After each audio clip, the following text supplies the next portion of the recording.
Good evening. This is Ben Tafoya, and this is 5 o'clock macro on Friday evening, May 8th.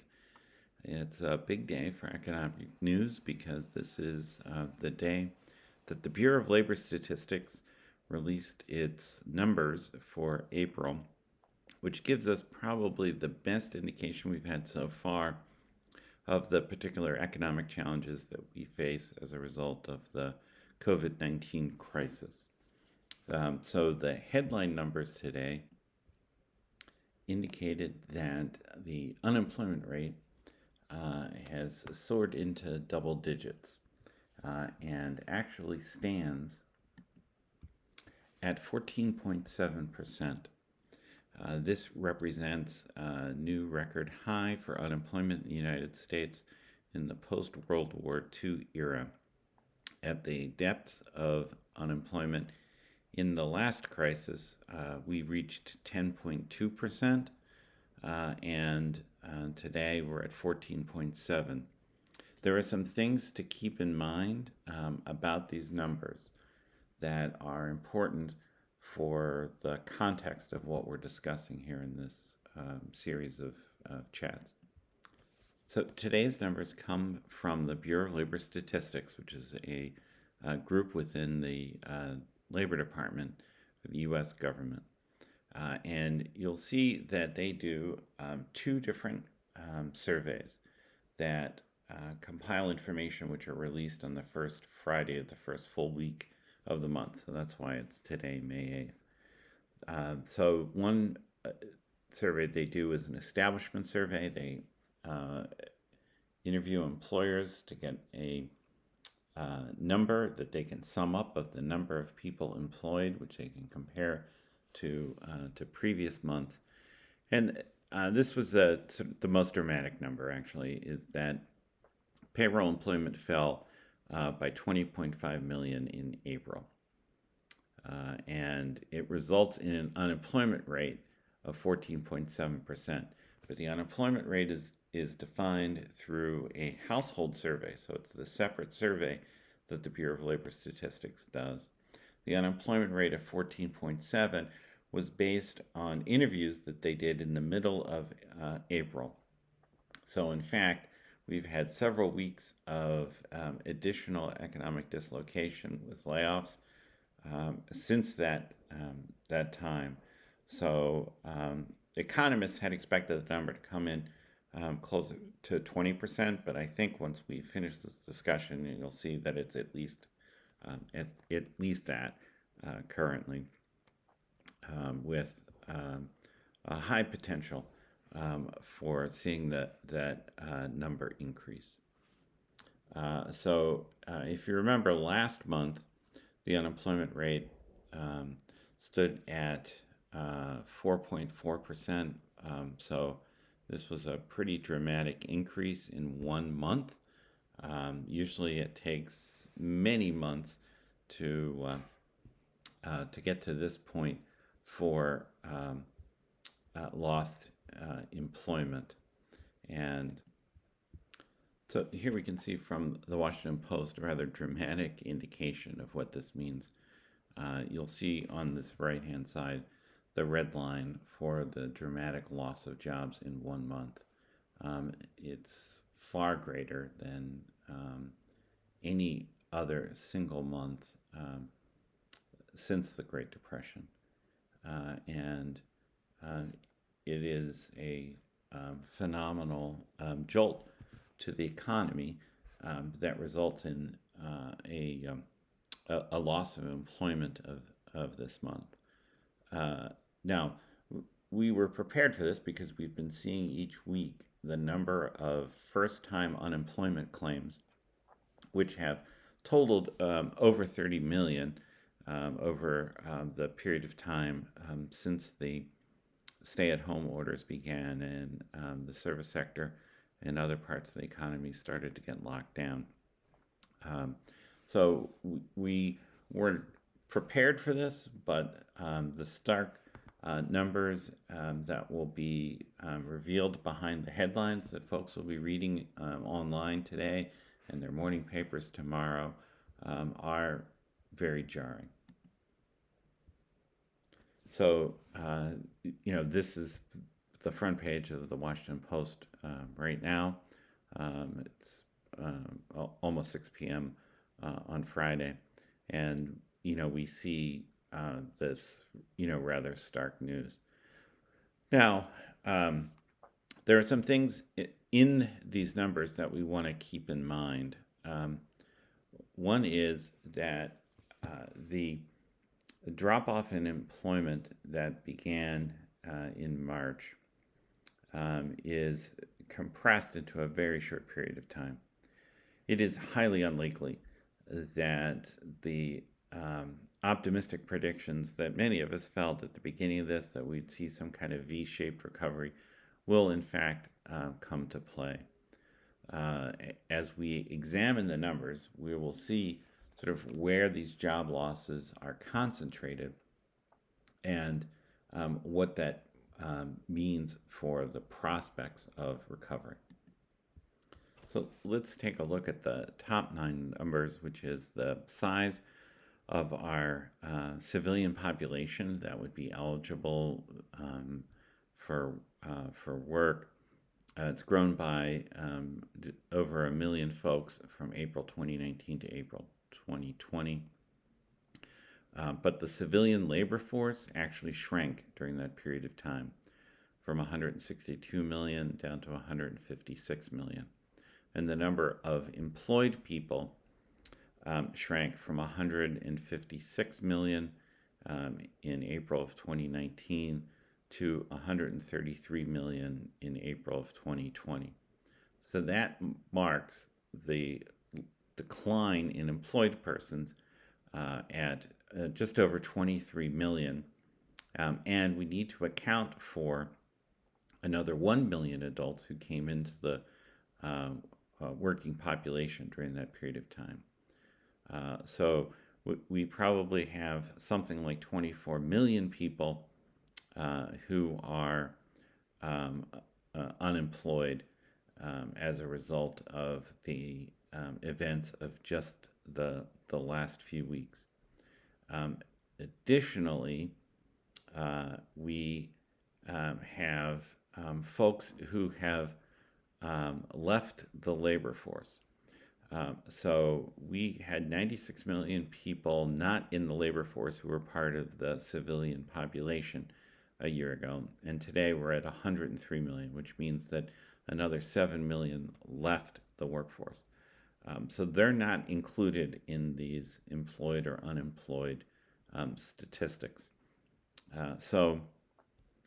This it just sort of points to one of the challenges with trying to get an exact handle on the numbers of unemployed people. And so that's why it's kind of helpful sometimes to look at the rates as opposed to the specific numbers. But again, the rates that we have, this 14.7% number, which is, again, from a year ago, up from 3.6% unemployment. This is based on surveys that were completed 3 weeks ago. So we're still not seeing the depth of the economic calamity revealed in these numbers that we've seen so far. There are a couple of different ways that the Bureau of Labor Statistics measures unemployment. This top line number that we look at today is what's called U3, which is the ratio between those who are unemployed and the total number of people in civilian labor force. That winds up being that sort of 14.4% number. But there are other categories of unemployed people, and typically this other number, which is U6, doesn't get a lot of press attention. It's U3 that people pay attention to. But U6 includes folks who are referred to as discouraged workers. So these are folks who have left the labor force because they were frustrated in trying to find a job. Plus, there are folks who are considered marginally attached to the labor force, which are people who sort of kind of go in and out, and it's hard to nail them down as being active in the labor force. And then there are people who are considered employed part-time for economic reasons, meaning that they would like to have full-time work, but their employer doesn't need them for a full-time position. And as a result, they're working as a part-time worker. And if we look at today's numbers, we can see the dramatic rise in all of these categories. And so U6 has gone from last year at 6.9% to 22.4% now. And even since March, the rise has been dramatic from 8.9 to 22.4%. So we're seeing, by every measure, a great deal of economic dislocation currently going on in our labor force. Please keep in mind that unemployment doesn't hit every worker the same way. So if you dig deeper into the numbers, you can see that based on education achievement, that those folks who have a college degree have a far lower unemployment rate currently than those folks who graduated from high school, and those folks have a lower unemployment rate than folks who dropped out of high school and did not finish secondary education. Moreover, there are particular sectors that were hit exceptionally hard in this report. Not surprisingly, leisure and hospitality lost almost half its jobs in the United States over this last month. That's 7.7 million people, largely concentrated in food services and drinking places. Arts, entertainment, recreation lost another 1.3 million, and accommodations, hotels, lost over 800,000 jobs. Additionally, there are significant job losses in education and health services, professional and business services, and obviously the retail trade was also decimated with a loss of 2.1 million jobs there alone. But there was also significant loss in manufacturing. We see 1.3 million, and other service industries declined by 1.3 million. One of the more disturbing statistics is the way they measure this. They've seen almost 1 million lost jobs in government during this last month. Local government down 800,000, and a large part of that was also state government job losses. So federal government was relatively stable, but it was state and local government that lost almost 1 million jobs. There are millions more at stake, and when we talk about the need for dramatic action to turn around this job loss, we're talking about the need for hundreds of billions of dollars to be given to state and local governments around the country to help them fill budget gaps, which are going to be gigantic come July 1st. For example, here in Massachusetts, there's a projection of $5-6 billion hole in the fiscal year that starts in July. And that has to be filled somehow, and it's almost impossible to fill it just by cutting services. And by cutting services, what we would mean would be gigantic layoffs of people, which would just make the economy even weaker. California is talking about a $40-50 billion hole in their budget. It's just inconceivable what the lack of federal assistance to state and local government would mean over this period of time.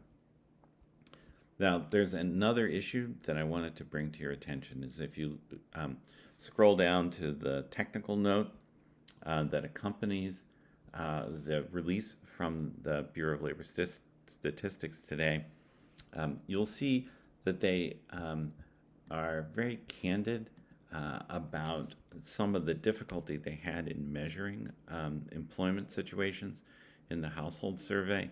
They gave special instructions to their interviewers. They have an army of these people who are talking to folks to calculate the statistics.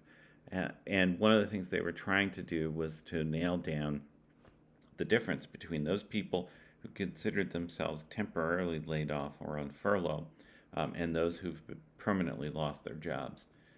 And this difference, which they admit very diplomatically, may have resulted in some undercounting of unemployed people, would add another 5% to the unemployment rate and bring us back to that 20% number that many of us had expected to see based on the reports that had been published of first-time unemployment claims over these weeks since March. I'm afraid that these numbers are only going to get worse as we go forward, and we are in a very difficult position that requires the federal government to step in and allocate more money. I know that the trillions that have already been allocated are unprecedented, but to use the analogy that I hate to use, but many economists are using, this is wartime finance, and we have to muster every resource at our disposal in order to fight off this economic decline. The world economy depends on a robust economy in the United States, so the contagion here couldn't be confined even if the rest of the world wasn't suffering the same kinds of downturns as well. There have been estimates from the UK this week that were exactly the same kinds of ballparks as we're seeing for decline in economic activity.